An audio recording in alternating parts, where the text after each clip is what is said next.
আমরা চিন্তা করছি যে প্রত্যেকটি গণমাধ্যমকে সংবাদ জনগণকে দেওয়ার আগে ওই সংবাদের ফ্যাক্ট চেকিংকে নিশ্চিত করতে হবে।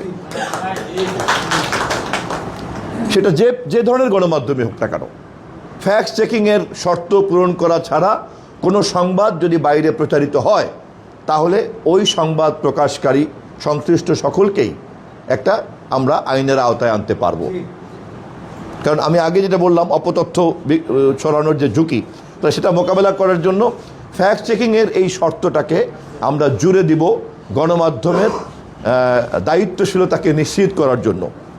আমি বিশ্বাস করি সৎ সাংবাদিকরা সকলেই আমাদের এই ভূমিকাকে সমর্থন করবেন দায়িত্বশীল স্বাধীনতাকে নিশ্চিত করার জন্য। দিনকে দিন কিন্তু গণমাধ্যমের জগৎ কিন্তু এইভাবে আপনার ফিজিক্যাল জায়গা থেকে ভার্চুয়াল জায়গাতে কিন্তু ট্রান্সফর্ম হয়ে যাচ্ছে।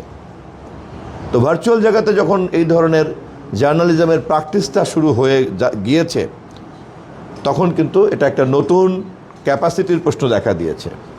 তো প্রেস ক্লাবকে আমি বিনয়ের সঙ্গে অনুরোধ করব যে আপনাদের এই ট্রান্সফরমেশনের সঙ্গে মিলিয়ে আপনারা ক্যাপাসিটি বিল্ড আপ করার চেষ্টা করবেন।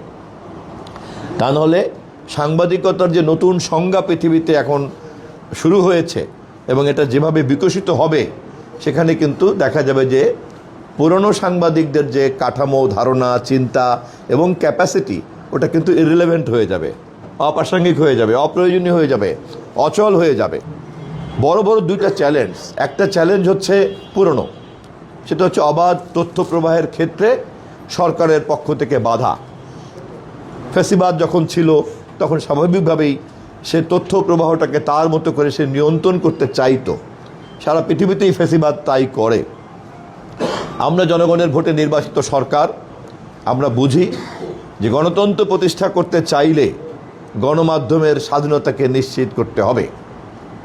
আমাদের নেতা তারেক রহমান তার নির্বাচনী ইস্তেহারে এবং 31 দফাতে পরিষ্কারভাবে কথা বলেছেন এবং মন্ত্রী হিসাবে মাননীয় প্রধানমন্ত্রীর সেই প্রতিশ্রুতিকে বাস্তবায়ন করাই হবে আমার প্রধান লক্ষ্য এবং কাজ।